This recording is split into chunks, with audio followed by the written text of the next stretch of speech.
Well, I'm delighted to be at Merkle Meets London, October 2025. Where's the year going?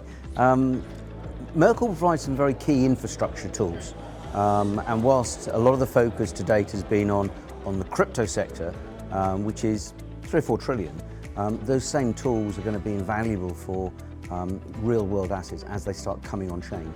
So we're talking about tokenized debt, we're talking about tokenized funds, we're talking about tokenized real estate. The big daddy is tokenized derivatives, because that cohort comes in something like 2.2 quadrillion.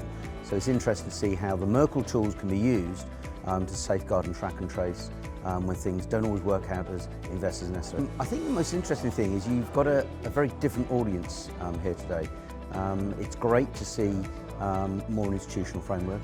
I've been working with CMS in the very room that you've got today, way back in 2017.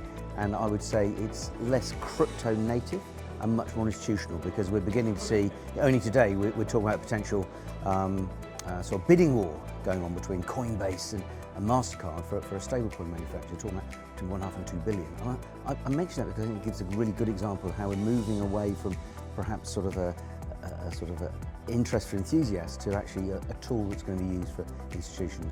Okay, so yeah, we've been writing a weekly analysis looking at who, how, where and why digital assets and blockchain technology is being used. And at the moment there's been a lot of focus in the financial services sector, but the technology is actually being used in many, many different areas. I was in Holland with the Dutch National Bank on Wednesday this week, and I was talking to Shell. Also in the room were with the Port of Rotterdam. So these are real tangible cases of how the technology is being used, and then the creation of tokenized assets. People think it's something new.